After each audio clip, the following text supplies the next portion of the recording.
Ring-a-ling-a-ling, y'all. It's Sabbath School time. I'm here to help teachers and front row students think creatively and critically so you can get the most out of your class.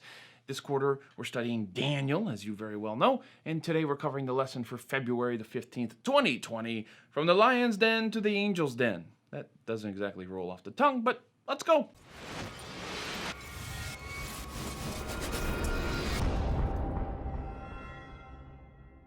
Let's start with Sabbath, where we find the Persians in charge, and specifically a 62-year-old dude named Darius the Mede. Darius the dude. Now, Cyrus was the real ruler of Persia, okay? And so Darius was probably one of Cyrus's generals, and after Babylon was captured, Cyrus put Darius in charge of Babylon as a kind of reward, while Cyrus kept the Persian juggernaut moving. So Darius begins to organize his kingdom by appointing 120 satraps, or we're going to call them administrators, who were supervised by three officials. So three officials over 120 satraps, one official was over 40 administrators. It's great government work. And one of those officials was Daniel. And in this case, it's good to be a Jew and not be a Babylonian, presumably because all the Babylonians would have been killed, or many of them would have been. So the problem is that Daniel now has Persian rivals rather than Babylonian rivals, and he's probably going to be killed again. At least they'll try. So we move on to Sunday, and as it turns out, we learn that jealousy is not a Babylonian problem or a Persian problem. It's a human problem, right? Joseph's brothers are jealous of him. Saul was jealous of David. Actually, as Sunday points out, it's not even a human problem. It's a sin problem because Lucifer was jealous of God, right? So even angels can get jealous. And in each of those cases, jealousy has led Lucifer to betray God. Joseph's brothers betray him. Saul tried to betray David. And dare I add, the religious leaders were led to betray Jesus by their jealousy. So Daniel's new colleagues look for fault in his work, something to use to get him fired. And by fired, I probably mean killed. They couldn't find anything. I mean, man, can you imagine if someone went through your emails and texts to find something, anything that you did wrong, like one single shortcut? Man, but with Daniel, they can't find anything wrong.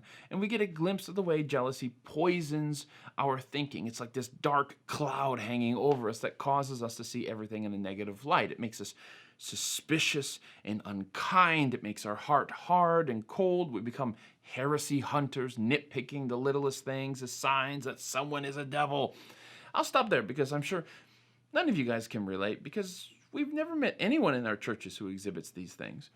Anyways, the lesson doesn't talk about this, but it should be worth noting that not all jealousy is bad, right? Exodus 34 talks about God being a jealous God, and this isn't the same kind of jealousy. The bad jealousy is a soul-consuming obsession with destroying somebody who has something that you wish you had.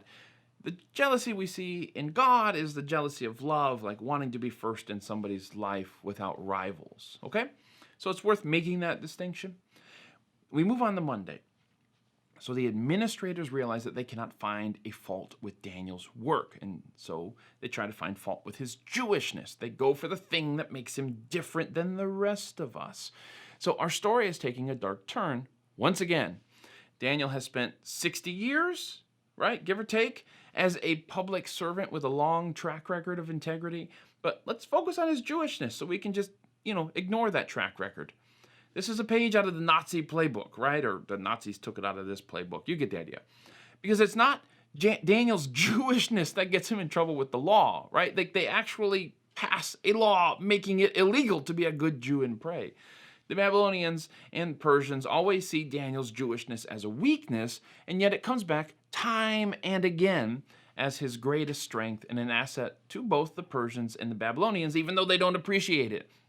So they convince King Darius to pass a law. No one can pray to any human or god for 30 days except to Darius. Okay, well, people wonder why Darius thought this was a good idea. I mean, my guess is that since Darius was consolidating power over Babylon, this was a way, like the statue of Daniel 3, of kind of ensuring loyalty. All right, we're all agreed on this, they say, or as the lesson says, the law that would allegedly prevent conspiracy was itself a conspiracy to hurt Daniel. Fantastic. Now, instead of a fiery furnace, we have lions, another very public, very violent, very showy way to execute somebody. It's the kind of execution that makes a point.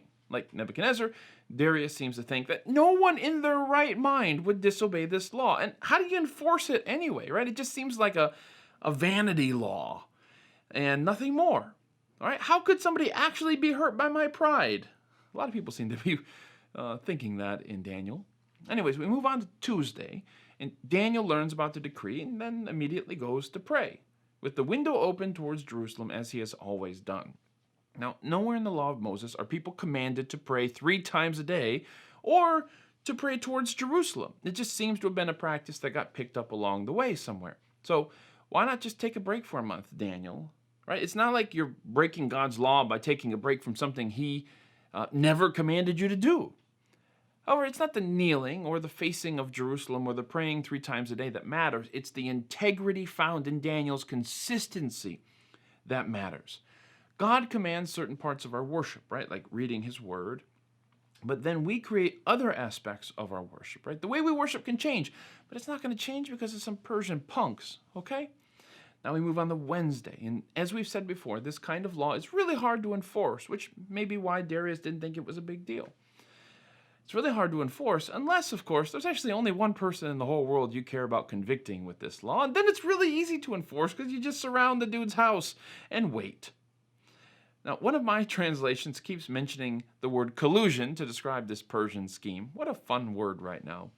Anyways, these colluders show up before Darius and say, King, didn't you pass some law about no one praying to any god except for you? And Darius is like, why do you guys have that tone of voice? We literally just passed that law yesterday and it was your idea. Then they said, Daniel, who's one of the captives from Judah, pays no attention to you, O king. He prays 3 times a day. This sounds familiar, doesn't it? I mean, remember Shadrach, Meshach, and Abednego in Daniel 3? The Chaldeans back then said, there are Jewish men whom you appointed over the administration of the province of Babylon. These men have not shown proper respect to you, O king. In both cases, the accusers are quick to point out that, number one, first and foremost, these people are Jews, right? Suspicious foreigners who don't respect the king's authority. Man, it's alarming at how often this card gets played, especially with the Jews, right, throughout history. This kind of statement was, again, deployed throughout Nazi Germany, right? You see those Jews, they're not like us Germans. They're not loyal to the nation. And once you've made them the other, you can do with them whatever you want. They're different from us, and so they're not really loyal like us. They don't share our values, right? If we're reading Revelation correctly, folks, this same bit of devil talk will be used again. Like Nebuchadnezzar in chapter 3, when Darius heard this, he was very upset. But unlike Nebuchadnezzar in chapter 3, Darius was upset because he was concerned for Daniel. Now, there's no legal way out. However, and Daniel got thrown to the lions. But don't feel too sorry for Darius, because Darius was trapped by his own power. He had the power to pass a law, but lacked the power to undo it. The laws of the Persians did not change. They apparently prided themselves on that. For Darius to undo his own law would mean to unravel the most sacred principle of Persian legal authority, right? Which is to say, refusing to undo a law was more sacred than condemning an innocent man to death. Okay, this is empire ethics at work. You are both the ruler of the empire and a prisoner of it at the same time. Thankfully for Daniel, he's all right. He curled up with a big cat, and they watched some Disney Plus. I'm going to guess Lion King. On to Thursday. For all the king's lack of spine, he did genuinely care for Daniel. And Daniel genuinely cared for Nebuchadnezzar, as we know from chapter 4. And it's nice that someone finally cares about Daniel. Daniel 6 says that the king rushed out there at the earliest sign of daylight. And Daniel is innocent. And we know this because the lions would only have eaten a guilty person, right? Well, maybe the lions weren't hungry. Right? That's a possibility. So Darius throws the accusers in there, and the lions killed them before they even hit the ground. So we can just check that one off the list because they were hungry.